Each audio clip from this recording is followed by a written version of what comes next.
Welcome to InappropriateFolktales.com.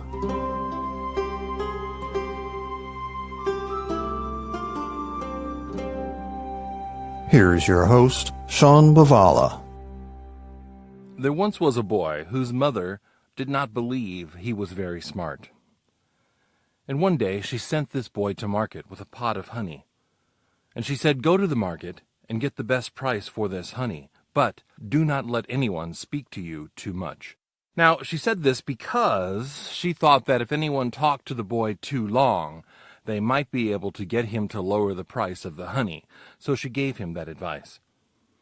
Well, the boy did as he was told. He put the honey pot on his head, made his way towards market.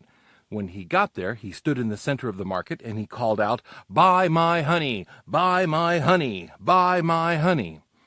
Well, a man came up to him and said, "How much is the honey?" And the boy said, "Do not speak to me too much." The man thought, "How will I know how much the honey is?" And so he asked the boy again, "How much is your honey?"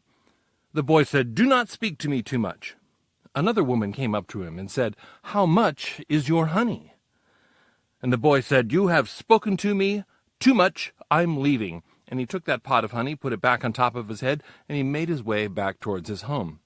But while he was walking along, the flies would gather around this honey pot and try to land on top of the honey. And the boy would say, "No, you must buy my honey. How much will you give me for my honey?" The flies said nothing. "How much will you give me for this honey, flies?" The flies said nothing. Well, the boy said, "Very well, I agree to your bargain." And he took that honey and he emptied the pot onto the road. He then said to the flies, "In 1 week I will come back and you will pay me." Well, the boy returned to his home, and when his mother said, "Did you sell the honey?" the boy simply said, "Yes, and in 1 week I will go back and get the money." Well, 1 week arrived. The boy decided to go back to where he had dumped out the honey, but he took with him a hammer, just in case he needed to enforce the deal. He made his way back to where he had poured the honey out on the road, and the flies were buzzing about. And he said to the flies, "Flies, you must pay me now. Now it is your turn to pay me. It has been 1 week." But the flies said nothing. And no matter how much the boy protested, "Flies, you must pay me," they refused to pay him. As a matter of fact, they said not one single word to the boy. Well, the boy was having none of this, and so he went to a local judge, and he said, "I have sold honey, and those who purchased it will not pay me." The judge said to him, "Well, who purchased your honey?" The boy said, "The flies did." Now, at this point, the judge knew that he was not dealing with the smartest of young men, and he said, "Well, then you have every right to take that hammer of yours, and whenever you see a fly, you must kill that fly because they have not paid you what they owed you." At that moment, a fly landed right on the nose of the judge. The boy saw this and remembered the new rules that he had, that he could kill a fly anywhere. And he took that hammer and he smashed that hammer right into the face of the judge. Ugh!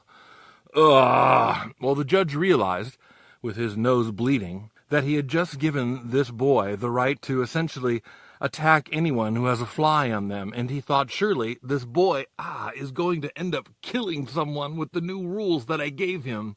And so he said to the boy, "How much money do these flies owe you?" The boy said, 300 coins.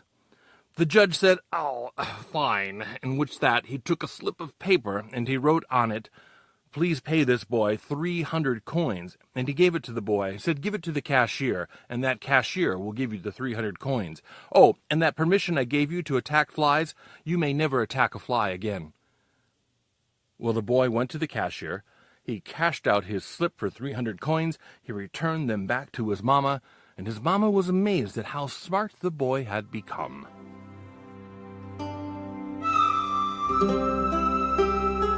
You've been listening to Something Uncomfortable from InappropriateFolktales.com. Copyright 2016. All rights reserved. For more information, visit us online